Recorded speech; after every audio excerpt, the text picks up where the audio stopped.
Bueno, y hoy en el Batiburrillo vamos a hacer algo que a veces nos cuesta. Levantar la mirada del día a día y repasar qué demonios ha pasado en el mundo este año. Y cómo nos toca también aquí. Arrancaremos por casa, con la sentencia contra el fiscal general del Estado, un fallo del Supremo que vuelve a poner bajo los focos a la justicia, al gobierno y a los medios en plena guerra política. Desde ahí saltaremos al tablero internacional, la vuelta de Donald Trump y sus amenazas a Europa, una guerra de Ucrania que se cronifica, la tragedia también interminable en Gaza, la tensión en Venezuela y un clima global que se vuelve cada vez más inestable. Y queremos cerrar en clave española, el año del gobierno de Pedro Sánchez, probablemente el más atacado mediáticamente de la democracia.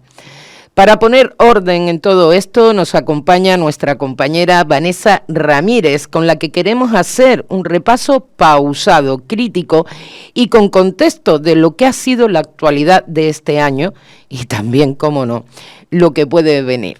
Vanessa Ramírez, bienvenida, muy buenas tardes, ¿qué tal? ¿Cómo estamos? Ha pasado también muy rápido y que ya estamos... Eso me quedan días, ¿no?, para que termine este 2025, pues a nivel político y de noticias bastante movidito, sí. Bueno, vamos a ver una cosa, Vanessa. Empezamos por la noticia de hoy en España, ¿no? Además que te había preguntado, digo, ¿cuánto tardará la sentencia, Vanessa, la última vez que hablamos? Y oye, ha llegado 19 días después. El Tribunal Supremo ha condenado al fiscal general Álvaro García Ortiz por revelación de secretos en el caso del novio de Ayuso, con inhabilitación y multa. Vamos a ver, Vanessa, ¿qué nos está diciendo esta sentencia sobre el clima institucional en España? ¿Es una cuestión estrictamente jurídica o forma parte de una guerra política y mediática más amplia? Bueno, yo en el fondo de la sentencia tampoco puedo opinar mucho porque la acabamos de conocer. He estado intentando leerme, son 200 y pico páginas, o sea que es muy complicado en tan poco tiempo, ¿no?, para un poco poder hablarte de ella en la tertulia, pero sí que se sacan varias cosas a relucir, ¿no? Primero, a mí me llama poderosamente la atención que los votos particulares casi son 100 páginas de la sentencia, y además cómo detalla de forma minuciosa cada prueba que se ha practicado en el juicio oral por parte de las dos magistradas. También me llama la atención la propia condena. Se condena al fiscal general del Estado a través del artículo 417.1 del Código Penal, que ya habíamos hablado, que a mí no me sonaba esto simplemente a la revelación de secretos, ya que al haberse condenado a este hombre a indemnizar a un particular tendría que ir por el artículo 417.2 del Código Penal, pero se han salvaguardado en este sentido, condenándolo también por la nota que se emitió. Cierto es que en la instrucción la nota parecía que no era delictiva, entonces yo creo que esta sentencia abre un cauce interesante para el fiscal general del Estado. Es cierto que ahora él tiene que pedir la nulidad de las actuaciones que no ante el mismo tribunal, es decir, ante el Tribunal Supremo, es un paso previo para poder acudir al Constitucional. No se la van a dar y luego pasará al Tribunal Constitucional si él considera que ha habido algún perjuicio en sus derechos fundamentales, que desde luego desde un punto de vista jurídico se podría entrar a interpretar algunas cosas que no son absolutamente, digamos, cotidianas y normales dentro de lo que es una instrucción o un procedimiento penal desde el principio hasta el fin, y me imagino que también pues le quedará al final Europa. ¿Cuál es estos son caminos largos, son caminos, bueno, ya el daño ya está hecho, ¿no? A este hombre ya está hecho, efectivamente. Yo sí creo que la justicia...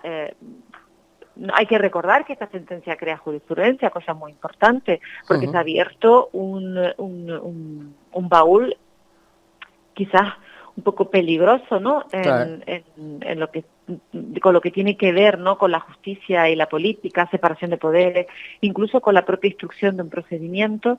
Yo creo que es un poco peligroso algunas cosas que se han hecho en este procedimiento y que desde luego siempre... Siempre, Vanessa, he perdido tu voz. que desde luego siempre... A ver, creo que hemos perdido a la compañera Vanessa Ramírez, a ver si recuperamos la llamada de nuevo. No sé si me escuchas. Ahora te oigo, ahora dice siempre, te habías quedado, me quedé sin escucharte cuando decías siempre. Disculpa, son las cosas de la cobertura. Y el directo, bien, bien. Dime, siempre, pues volvemos a perder tu... Hoy las conexiones están fatal. Bueno, vamos a ver si retomamos con Vanessa. Ahora, a ver, Vanessa, a ver si ya hemos recuperado. ¿Ahora me escuchas? Ahora te oímos, venga. Disculpen, son cosas de la... Bueno, pues siempre creo que la justicia tiene que reflejar una cierta imparcialidad y sobre todo parecer que la tiene. Vamos a ver, Vanessa, porque dentro de esta sentencia hay 2 magistradas del Supremo que han firmado un voto particular muy duro, diciendo que no ven pruebas suficientes para condenar al fiscal. Vamos a ver, lo que te quería preguntar es qué peso tiene ese voto particular en la lectura política de esta sentencia y en la confianza también de la ciudadanía en la justicia en un momento dado. Bueno, no tiene por qué haber unanimidad en el tribunal para dictar un fallo, pero desde luego en este caso, que es lo que me he podido un poco leer con un poquito más de profundidad, el fallo, los 2 votos particulares, a mí lo que me ha llamado la atención es que desglosa de manera pormenorizada cada una de las pruebas practicadas y llegan a la conclusión de que se tenía que haber llegado al sobreseimiento, que no había ninguna prueba que acreditara, porque fíjate que la sentencia habla de la condena, o sea, se da por hecho que el fiscal general del Estado, el que fuera fiscal general del Estado, Álvaro Ortiz, o su entorno, o sea, dan por hecho que ha sido él o su entorno, sin embargo lo condenan a él. Exacto. Me parece un poco que ahí tiene mucha defensa. O sea, si yo como abogada creo que Álvaro Ortiz tiene mucha defensa, pero claro, el daño a la persona ya está hecho, sobre todo el daño profesional. Claro, no, efectivamente, y además conseguido algo que querían, que dimitiera. Además, se da por hecho que la nota sale, o sea, que está revelado los secretos desde la Fiscalía General, y lo dan por hecho. Entonces, claro, para un poquito profundizarte más tendría que leer por qué llegan a esta conclusión, ¿no? Los 5 magistrados del Tribunal Supremo, recordemos que son 7 y 2 han votado en contra. Efectivamente, de todas maneras yo creo que para esto, aunque no nos quede tiempo a nosotras, ¿vale? Porque ya retomamos a principio del 2026, no sé por qué yo me huelo que seguiremos hablando de ella, seguro. Pues muy probablemente, y seguramente de otros juicios, ahora se prevé la salida de muchos juicios que perjudican sobre todo al Partido Popular. Sí, es verdad. Tenemos ahí a la vuelta de la esquina a principios del 2026, si mal no recuerdo, el caso Kitchen, ¿no? El caso Kitchen, y me parece que no quiero malinformar, pero creo que el Partido Socialista ha presentado o va a presentar algún tipo de querella contra, no sé si porque se ha visto que se ha ocultado parte de un informe a favor de Cospedal. Bueno, ya tengo que mirar mejor. Bueno, lo miraremos. Bueno, Vanessa, para cerrar ya con el fiscal general, te voy a plantear esa pregunta incómoda. Vale, vamos a ver. Esto es un aviso a navegantes para cualquiera que desde dentro del Estado se atreva a plantar cara a determinados poderes políticos y mediáticos. Bueno, yo no sé si es un aviso a navegantes, pero desde luego crea jurisprudencia y se ha abierto una veda muy peligrosa para cualquier persona que pueda ocupar un cargo, tanto político como en la administración. Efectivamente, y como te he dicho, seguro que en el 2026 seguimos hablando de este tema. Vanessa, este año hemos visto el regreso de Donald Trump, ¿no? A la Casa Blanca, que entraba precisamente, si mal no recuerdo, el pasado 20 de enero, y un giro también muy brusco, ¿no? En el tono hacia Europa, la OTAN, Ucrania. ¿Cómo ha cambiado el tablero internacional desde su vuelta? ¿En qué se nota ya? Que yo creo que lo nota muchísima gente ya, la vuelta de Donald Trump.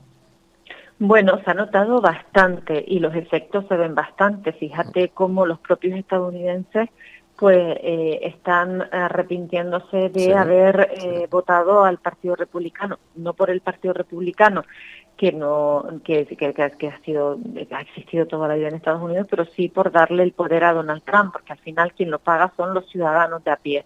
Y en este caso la política de Donald Trump está más dirigida a un entorno internacional y basado en sus propios negocios. Claro. Y yo creo que las pruebas están en el tablero. Primero tenemos una guerra de Israel, ¿no? Una guerra, no, un genocidio, digamos, el genocidio, lo que hemos vivido en Gaza, apoyado por Estados Unidos, desde luego. Vemos cómo se ha querido, yo invito a todos los oyentes de Radio Faro que entren, pueden encontrarlo en cualquier parte de Google, ¿no? En Internet, cuál es el proyecto que se tiene para Gaza desde hace muchos años, ¿no? Que es la creación, la apertura de un canal. Sí. Y esto tenemos que relacionarlo con la época del COVID y aparte de la lucha comercial que tiene China con Estados Unidos. En la época del COVID vimos como muchos recuerdan que no llegaban los bienes, no llegaban los materiales, porque había un atasco en el canal de Suez, que también eso conlleva mucho dinero y Estados Unidos, lógicamente, eso lo quiere controlar, sobre todo cuando estamos, como hemos dicho, con esta guerra comercial con China y en este ajedrez que tenemos en el tablero, no en el tablero mundial. Bueno, pues eso lo tenemos con Israel. Luego, por otro lado, tenemos ahora Venezuela. Sí. Yo creo que el narcotráfico es el menor de los problemas que le pueden importar. Yo creo que a Donald Trump le importa 3 pimientos un venezolano y la droga o el narcotráfico que pueda existir ahí. A Estados Unidos a nadie le cabe la menor duda que le sale mucho más barato tener controlado el petróleo, y Venezuela es el mayor país, uno de los países que mayor petróleo tienen, controlar el petróleo dentro del continente americano, que le saldrá mucho más barato que tener que exportarlo desde los Emiratos, por ejemplo, ¿no? Y aparte pasar por ese canal de Suez que, como digo, conlleva a unos tributos y a unos gastos elevados. Luego tenemos por otro lado el acuerdo del otro día en el Congo y en Washington, ¿no? Pero entre el Congo y Ruanda. Bueno, pues esto que es más, Estados Unidos lo que está intentando es controlar los minerales, ¿no? Que se extraen en esa zona, donde nosotros hemos denunciado muchas veces la mano de obra infantil, ¿no? Que se utiliza en esos países. Bueno, pues el acuerdo ese yo creo que es tanto tiene tanta o sea, la finalidad es tanto de acabar con las batallas y la guerra y la violencia como la que se ha tenido en Gaza e Israel, que no ha parado. Sí, desde luego. Ahora seguimos hablando... Bueno, perdona, y se nos olvida algo muy importante, Ucrania y Rusia. Ucrania y Rusia, Donald Trump ha intentado tratar con Putin como si fuera un empresario, y Putin no es un empresario, Putin es un hombre, es un político, lo podemos catalogar de dictador, de lo que sea, pero desde luego no es un empresario. Y creo que un mayor jugador de ajedrez que Putin, por supuesto que supera con creces a Trump. Efectivamente. Y luego aquí en España, este movimiento trumpista, que ha abarcado en un primer momento al Partido Popular, sobre todo en Madrid, ¿no? Con la figura de Ayuso, vemos cómo se está revirando, ¿no? Un poquito el panorama. Vemos como Vox, que es un partido de ultraderecha radical, esto me recuerda mucho a los movimientos que hubo en Alemania, ¿no? Antes de que el partido... para que el partido nazi pudiera llegar al poder, pues tuvo que remodelar, ¿no? Su mensaje. Y ahora lo que está haciendo es desde mi punto de vista, ¿no? Es como una especie de limpieza entre los más radicales para que aparentemente se convierta más en un partido trumpista. Bueno, igual de radical, diría yo. Ahora por supuesto, aquí todo es llegar al poder y convencer al que lo quiera votar. Además, veía unas declaraciones de Donald Trump, una entrevista que ofrecía, y bueno, trataba a Europa precisamente de ser toda una nación en declive, ¿no? Por ser políticamente correcto, fíjate.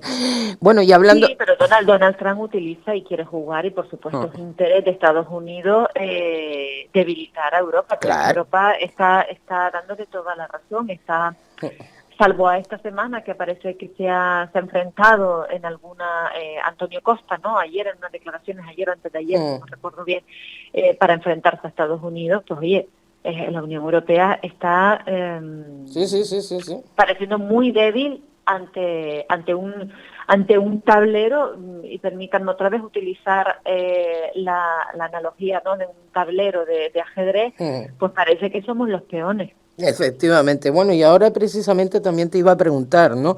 Respecto a esas declaraciones de Trump, que ha pasado de hablar, ¿no?, de proteger a Europa a amenazarnos directamente con retirar apoyos si los europeos, entre otras, no pagamos más, al tiempo que se acerca a las derechas, ¿no? Y lo estabas comentando ahora, más duras y contundentes, ¿no?, del continente.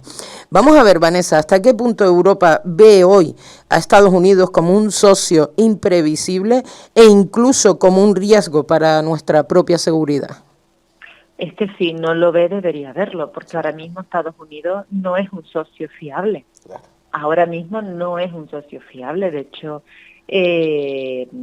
muchas pruebas en este año en las que se ha evitado que Europa esté en una mesa de negociación. Yo no me imagino una guerra en México sin Estados Unidos en la mesa de la negociación. Claro. O no me imagino una guerra en Alaska sin Estados Unidos en la negociación. Sin embargo, en una guerra que tenemos en nuestro continente entre Rusia y Ucrania, no olvidemos que Rusia forma parte del continente europeo, no de la Unión Europea, pero sí del continente, y a Europa se le ha dejado fuera por interés propio de Estados Unidos. Claro, efectivamente. Y vamos a ver con esta, aunque esa será la pregunta final, ¿no? Precisamente si veremos estos conflictos que cada vez se intensifica más, ¿no? La guerra para hablar un poquito de la guerra de Ucrania, discúlpame, quizás tendríamos que hacer un poquito de historia y ver qué papel ha jugado Estados Unidos y por qué, independientemente de que Putin es un dictador, un asesino y todo lo que podamos decirle, porque tiene a su pueblo totalmente sometido, ¿no? Ya vemos todas las muertes extrañas de sus opositores, y extrañas lo quiero poner entre comillados. Vemos cómo Estados Unidos ha tenido un papel muy importante en que Rusia haya contestado como ha contestado, y creo que a lo mejor ni los malos son tan malos ni los buenos son tan buenos en ese sentido, ¿eh? Efectivamente. Bueno, y en ese contexto, ¿no?, en la guerra de Ucrania, ¿qué balance haces del año en Ucrania? ¿Estamos ya de facto ante una guerra congelada que el resto del mundo empieza a normalizar?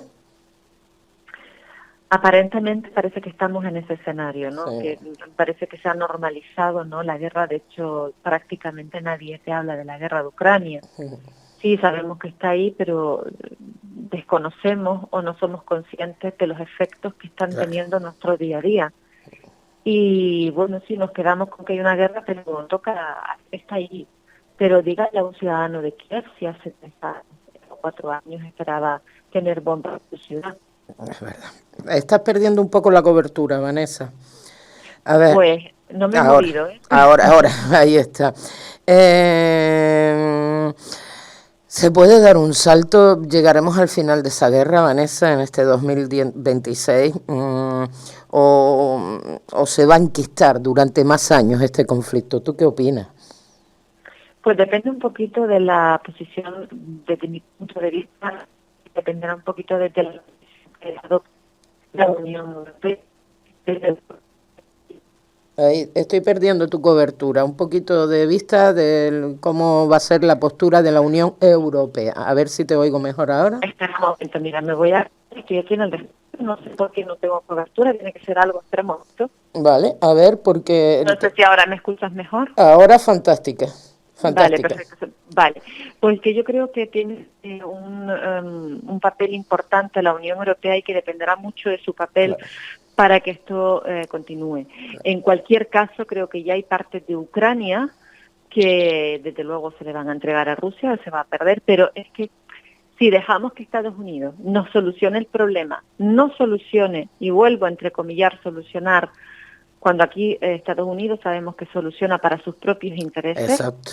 Y además que sabemos o tenemos la sospecha de que esta guerra se ha producido por algún tipo de incumplimiento verbal, escrito, lo que sea, porque aquí todos recordamos los acuerdos no escritos de Gorbachev, Francia, Estados Unidos y demás. Probablemente se haya incumplido por parte de Estados Unidos algún acuerdo en el que Rusia, bueno, pues ha aprovechado el incumplimiento para hacer pues también de la suya. Hombre, efectivamente, para estar también ahí. Y desde luego yo también soy de la opinión de que va a tener que ceder mucho Ucrania, ¿vale? De lo que ya ha conquistado Rusia. Y vamos a ver qué sucede. Yo creo que está perdida. Exacto. Vamos a ver cómo queda este conflicto y desde luego no quiero que para nada se normalice entre la gente y de que una vez por todas acabe, ¿no? Porque al final es un conflicto bélico que está haciendo perder la vida de muchísimas personas inocentes. Y cuando hablamos de eso, ¿no? De que es una guerra precisamente de poderes, ¿no? De territorios, yo tengo esto, te cojo aquello. Territorios y de instalaciones de defensa. Exacto. O bueno, ataques, según se mire. Gaza, ¿no? La masacre, ¿no? La masacre, el genocidio que se ha estado cometiendo en Gaza.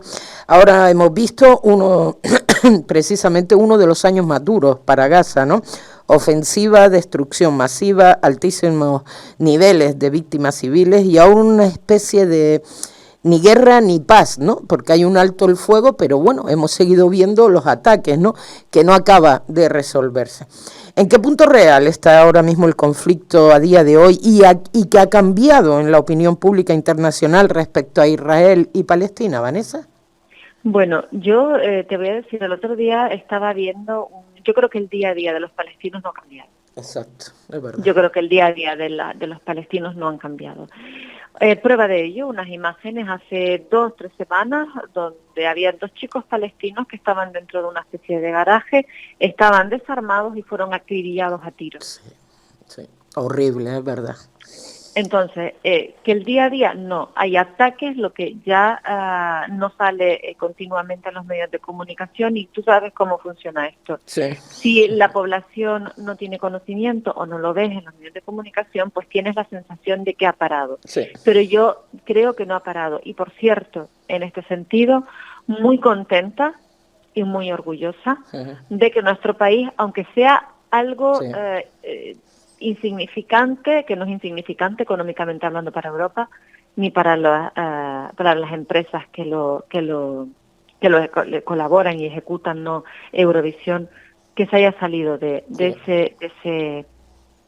ese concurso, no de música, apenada, porque al final es un concurso que siempre se ha emitido y claro, que bueno, y tiene una tradición, claro. Es una tradición, pero desde luego no parpadeamos ni un solo momento para echar a Rusia de todas las competiciones. Desde luego, exacto, es que no hubo ningún tipo de problema, no hubo ni una voz alta ni otra voz baja cuando se planteó con Rusia y ahora lo estamos planteando. Bueno, mira, de hecho lo que ha pasado, ¿no? Que se ha salido a España, si mal no recuerdo, Irlanda, ha salido Holanda, los Países Bajos, ha salido Irlanda, parece que Islandia también. Islandia también. Y deberían salirse muchos más. España, que es uno de los 5 países que más dinero aporta, con lo cual, por eso Eurovisión ahora va a incluir a otros países, ¿no? Que denegaban su participación porque no estaban a la altura económicamente, pero ahora son llamados para un poco suplir la salida de uno de los países que más aportaba dinero, como podía ser España. Efectivamente, éramos el 5º, guapa. El 5º o el 4º. El 4º. Estamos de los 5, ¿no? Bueno, después de las imágenes de este año referentes a Palestina, ¿crees que Occidente ha perdido definitivamente la credibilidad cuando habla de derechos humanos y derecho internacional? ¿O pese a todo el tema se acabará también enfriando en la agenda mediática, Vanessa? Lo que te estaba diciendo antes, aquí tenemos un problema en Europa que es el complejo que tiene Alemania con lo que pasó en la Segunda Guerra Mundial y eso es un problema, desde luego, pero no podemos justificar un genocidio para compensar, ¿no?, lo que se hizo mal a finales, o sea, a mediados del siglo pasado. Y eso es un poco, ¿no?, lo que está pasando en Europa, ¿no? El gran complejo que tiene Alemania, y eso pues arrastra en algunos países. Espero que Europa empieza a despertar y bueno, si Alemania quiere seguir con su complejo que siga, claro, pero creo que no está actuando de forma correcta. Efectivamente. Mira, antes nombrabas también a Venezuela, ¿no? Donde se mezcla ese desgaste interno del régimen, la presión internacional y ahora un Donald Trump que vuelve a la línea dura con sanciones, amenazas verbales y bueno, y ya hemos visto, ¿no?, cómo en Puerto Rico precisamente está desembarcando muchísimos militares estadounidenses y cómo ha llevado a cabo pues esos torpedos, ¿no?, directamente a distintos, a lo que ellos llaman narcoterroristas, ¿no? Pero bueno, ¿cómo describiría 2025 venezolano, el 2025 venezolano? ¿Más cerca de un cambio político o más cerca de una nueva fase del bloqueo y la tensión? No, yo creo que ahí lo que se está intentando es controlar de alguna forma, cambiar el régimen a un régimen que pueda controlar Estados Unidos, claro, simplemente. Y que conste que a mí Maduro me parece sí, tampoco un ser es santo inútil, de mi devoción, exacto. Y me parece un inútil, pero bueno, está claro que hay régimen, porque Maduro no es el que mandará lo que está alrededor, que a saber. Pero desde luego la otra solución que se está planteando es un gobierno que esté bajo el control de Estados Unidos, precisamente porque interesa tener a Venezuela bajo control y poder controlar la exportación de petróleo.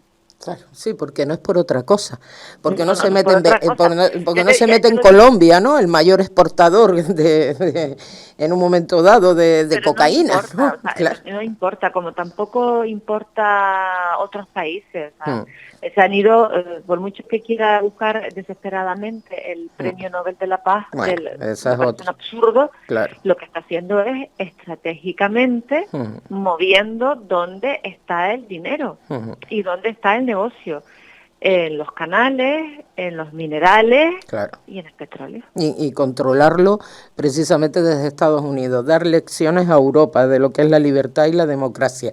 Es que de verdad, viendo las declaraciones que hizo, digo, este hombre vive en otro mundo totalmente, ¿no? Me parece a mí.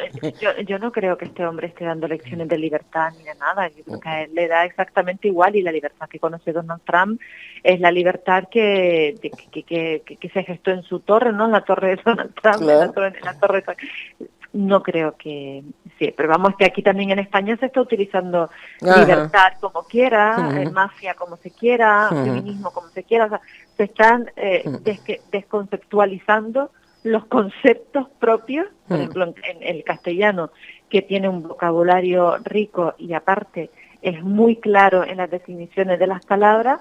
Sin embargo, aquí a día de hoy se desconceptualiza los conceptos, los sustantivos, y la gente, claro, o los políticos se quedan tan tranquilos. Exacto, es verdad.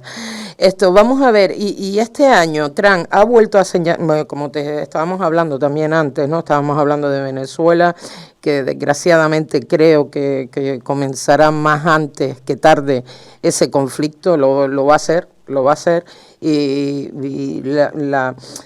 o sea, la impotencia que tengo, ¿no?, es como ante la callada de todas las voces internacionales, de verdad. Como te decía antes, vuelve a señalar a Europa, ¿no?, en sus discursos. Donald Trump cuestiona a la OTAN, habla de civilización en riesgo, se alinea, ¿no?, porque con las fuerzas ultranacionalistas europeas o la ultraderecha. Vamos a ver qué mensaje real le está lanzando a la Unión Europea y qué puede suponer eso, ¿no?, para países como el nuestro, como España. Bueno, lo que está lanzando es un mensaje de poder, claro, de poder. Y estamos en un momento de transición. Dependerá mucho, como te dije en otro momento, al igual que la inmigración era un problema que determinará que Europa, la Unión Europea, tal y como la conocemos, si exista, siga o continúe o no. Esto es uno de los mayores retos que tiene la Unión Europea, y es posicionarse como una potencia en Europa, y ahora mismo no está en esa posición. Ahora mismo está en una posición debilitada pero creo que la culpa, la responsabilidad la tiene absolutamente la Unión Europea, ¿eh? Sí. Entonces, ¿no hemos sabido reaccionar a tiempo? No hemos sabido ¿Estamos reaccionar en porque esa posición muy cómoda de que Estados Unidos nos siga resolviendo la papeleta o qué? no, tú fíjate, ¿no? Desde la Segunda Guerra Mundial, cuando se crearon la Guerra Fría, ¿no? Los dos bloques, se instala en Europa, ¿no? Lo que es el estado del bienestar, ese estado del bienestar que hemos conocido, que creíamos que íbamos a tener para siempre, pero un estado del bienestar yo creo que introducido a la población de forma interesada para evitar pues lo que había pasado en Rusia años atrás, ¿no? Una revolución rusa. Claro. Evitar la guerra, evitar que los obreros se rebelaran. Entonces, claro, eso es complicado explicarle al ciudadano de a pie que eso iba a ser algo provisional, que no es ahora, que no iba a ser eterno, ojalá hubiese sido eterno, pero el capitalismo, la globalización ya venía dándonos pistas de por dónde iba la situación y que Europa iba a quedar en una situación pues muy complicada en este tablero internacional. Y no han hecho nada, ¿eh? Y por las declaraciones que estoy oyendo, van a seguir, no sé, si con esa pasividad o no. Vamos a ver, más cerquita de nosotros, la política española. Si bajamos aquí a nuestra querida España, Vanessa, hemos tenido un año de máxima tensión. La ley de amnistía, el caso Koldo, el caso Ábalos, ahora la sentencia del fiscal, choques constantes con el Poder Judicial y con algunos territorios también. ¿Ha sido este el año más políticamente más duro para el gobierno de Pedro Sánchez? A ver, ¿cómo lo calificaría? Hombre, yo el caso Ábalos creo que te has confundido, el caso Ábalos no existe, existe el caso Koldo. Perdón, y Ábalos está dentro. Lo que pasa es que salen tantas, o sea, continuamente que parece que tenemos 1000 casos ahí. Y al final es un caso de 2, 3 personas conocidas, me imagino que habrá más personas, pero vamos, tenemos a Koldo, tenemos a Ábalos y tenemos a Cerdán, que de momento están 2 de ellos en prisión provisional, están siendo investigados. Y veremos qué pasa con ese procedimiento, que todavía ni siquiera hay sentencia. Sí es verdad que llama la atención, ¿no? La cantidad de juicios que se le han abierto no al gobierno, sino al entorno del presidente del gobierno. Sí, porque no es al gobierno. Y eso sí que llama la atención. Sí que llama la atención el caso de Francisco Salazar, que a lo mejor puede haber parte verdad y seguramente parte mentira. Bueno. No hay nada, no hay ningún procedimiento abierto. Ahora van a llamarlo a la comisión del caso Koldo, pero ¿qué tendrá que ver Francisco Salazar con el caso Koldo si lo que ha habido es una denuncia vía interna de presuntos acosos laborales y en alguna práctica sexual? Pero no hay un procedimiento penal abierto. Entonces, no entiendo. Se están mezclando que hay una intención de hacer daño y de hacer daño directamente al presidente del gobierno, porque no tiene ningún sentido. La verdad es que sí, vamos a ver.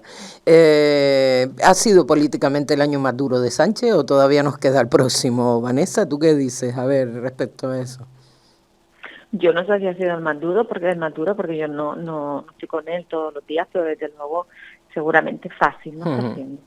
Vamos a ver, se dice, ¿no?, que como te estoy diciendo, pues el más atacado también mediáticamente de la democracia, ¿no?, el gobierno de Sánchez. Campañas, bulos, lawfare, pero también errores propios. ¿Hasta qué punto hay una ofensiva real de determinados medios y poderes contra el gobierno? ¿Y hasta qué punto la Moncloa ha alimentado también un relato de victimismo? ¿Tú qué dices? Bueno, los relatos son algo que tú bien lo sabes, ¿no? Son propios de todos los partidos políticos. Todos los partidos políticos tienen un relato y trabajan sobre él y alrededor de él. Y todo lo que se hace es para continuar ese relato. Desde el primer momento en el que Pedro Sánchez con el gobierno de coalición accedió al gobierno, se ha creado un relato de despersonalizar al presidente del gobierno y crear una un camino, no me sale la palabra ahora, pero bueno, como una especie de movimiento político llamado sanchismo. Sí. Eso es de manual, o sea, tú despersonalizas al presidente del gobierno, en este caso, o a un político, y eso cala en la sociedad. Sí. Pero eso es algo de manual de ciencias políticas, que cualquiera que sabe un poquito de política sabe cuál es la finalidad de ese camino que ha seguido sobre todo el Partido Popular, la derecha, ¿no? La derecha y la ultraderecha, que es despersonalizar y crear un movimiento, una corriente política, ¿no? El sanchismo. Bueno, vamos a ver, y con esta derecha, ¿no?, muy fuerte, una extrema derecha consolidada y una izquierda más fragmentada, ¿dónde dirías que está hoy el centro de gravedad de la política española? ¿O hacia dónde se está moviendo el país a día de hoy? Yo creo que está muy polarizado, tanto socialmente como políticamente, y que políticamente y en consecuencia socialmente. El grado el centro, yo creo que tenemos que buscar quién es coherente. Quién es coherente con lo que dice, con lo que hace, con lo que refleja. Hombre, yo a título personal me gusta bastante el camino que está siguiendo Gabriel Rufián. Sí. Sí. Y muchos están hablando de él, ¿eh? Lo que pasa es que Rufián no se presenta a nivel nacional, cuidado. No, pero bueno, pero tú me dices que si yo busco siempre la coherencia entre los políticos, y cuando tú ves que un político pues habla y vive de la misma forma que habla, sí, pues eso es coherencia. Eso es coherencia, efectivamente. Y mirando al 2026, con unos presupuestos complicados, socios incómodos y mucha atención judicial y mediática, ¿ves más probable una legislatura que aguante hasta el final o un adelanto electoral si el clima se vuelve como el que diría yo, en el que nos encontramos ya, totalmente ingobernable? ¿Tú qué crees? Bueno, viendo la trayectoria del presidente del gobierno, que lo podrán acusar de cualquier cosa, pero no inteligente no se puede acusar, porque desde luego ha sido el más inteligente, o por lo menos uno de los más inteligentes de los que ha habido. Yo creo que sí va a haber un adelanto electoral, pero esperará que salga cuando se vea todo lo que tiene que salir ahora del Partido Popular, porque está previsto ahora una retahíla, ¿no?, de procedimientos y de juicios que van a abordar muchísimo. Luego, esa desmejora en la imagen de Ayuso, que ahora se va a ver los procedimientos de su pareja. Ahora va a iniciarse el procedimiento de las muertes producidas en las residencias en la época del COVID en Madrid. Es decir, ahora van a salir a relucir muchos procedimientos que van a afectar de manera directa a los pesos pesados, ¿no?, del Partido Popular, siendo uno de ellos, por supuesto, el Partido Popular de Madrid, que es quien realmente dirige y gobierna al resto del Partido Popular en el país. Sí. Bueno, Vanessa Ramírez, abogada, para cerrar. Trump, Ucrania, Gaza, Venezuela, la sentencia del fiscal, el acoso mediático al gobierno. Todo esto pues puede sonar lejano para quienes nos escuchan desde aquí, ¿no?, desde este archipiélago canario, y están a lo mejor más preocupados por el alquiler, la cesta de la compra o las listas de espera, ¿no? ¿Cómo enlazarías todo este mapa de noticias con la vida cotidiana de una familia media en 2025, de España en 2025, Vanessa? De mirada al pasado. O sea, sí, a lo largo de todo este año, ¿no? De todo que nos pueda sonar lejano, pero al final la cesta de la compra, el alquiler, todo este tipo de cosas. Hay un abandono generalizado sobre todo por parte de una parte de nuestro arco político, ¿no?, el español. Hay un olvido a los derechos fundamentales y a los derechos humanos y básicos. ¿Y qué es lo que pasa? Que dentro de los derechos básicos son uno de los pilares, ¿no?, de nuestros estados del bienestar, es la vivienda, es la sanidad, es la educación, es la comida. Y sin eso, sí que es verdad que no hay libertad. Efectivamente. Y vamos a ver qué sucede, ¿no?, ante el panorama que nos encontramos para el 2026. Y Vanessa, si tuvieras que elegir una noticia o una tendencia de este año que vaya a marcar de verdad el mundo que nos vamos a encontrar en el 2026, ¿cuál sería y por qué?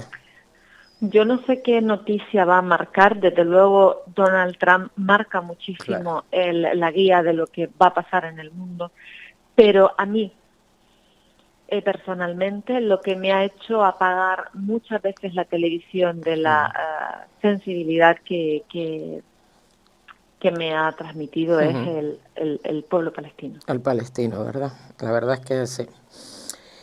Y desgraciadamente vemos que no acaba ese conflicto, ¿eh? No vemos que no acaba ese conflicto hasta que consigan lo que ya están haciendo, ¿no? Echar a todo ese pueblo de su casa, de su territorio, de donde han vivido toda la vida.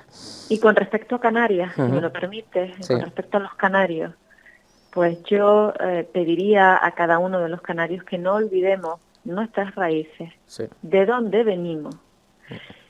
Quienes han mirado por nosotros, quienes no miran por nosotros, y que sobre todo no perdamos nuestra identidad. Y que nuestra tierra es tan poderosa y tan importante como otra. Efectivamente. Y a ver si dejamos ya de una vez por todas ese complejo, ¿no?, que tenemos los canarios por ser aislados, por ser de unas islitas, de un archipiélago. Tiene un poder esta sociedad que ni siquiera se lo puede imaginar. Claro, pero nos han convertido en una comunidad autónoma de servicio. Claro, efectivamente. Vamos a ver qué sucede también de cara al 2026. Oye, Vanessa, antes de despedirte, ¿cuál es tu mensaje para los oyentes de Radio Faro? Mujer, hasta el próximo año que volvamos a debatir.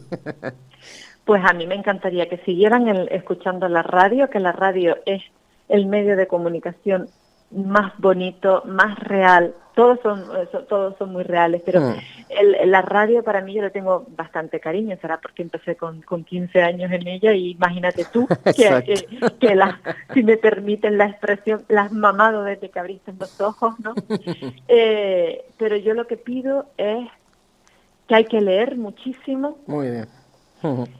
Que hay que informarse de fuentes veraces, pero que hay que volver a leer mucho más, hay que leer filosofía, hay que leer historia, para poder entender y para que no nos lleven engaños. Exacto.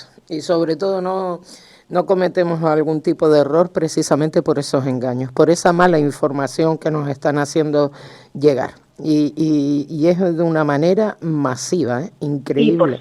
Y por supuesto, creo que Canarias tiene más de un motivo para salir a la calle, a manifestarse cada vez que lo desee, siempre dentro de los parámetros de pacificidad, no de violencia, lógicamente, pero tenemos muchas causas para salir a la calle y es la única forma que tenemos para que nos reconozcan nuestros derechos, a nosotros y a cualquier ciudadano de España, ¿no? Pero como sé que estamos en Canarias, pues me dirijo a Canarias, a nuestra tierra, Vanessa. Oye, Vanessa, desde estos micrófonos también te lo quiero lanzar públicamente, que ya nos veremos, cuidado, pero públicamente mis mayores deseos, sobre todo paz, salud, para el próximo año, para ti y todos los que te rodean, Vanessa, ¿vale? Igualmente para ti y para todos los oyentes, que podamos estar todos juntos otra vez en el 2026 de principio a fin. Efectivamente. Vanessa Ramírez, oye, el despacho continuarán trabajando, supongo que hasta esa fecha cercana ya a Nochebuena y demás, ¿no? Sí, bueno, este es el segundo año que hay periodo inhábil, ¿no? Como si fuese agosto, del 23 al 6.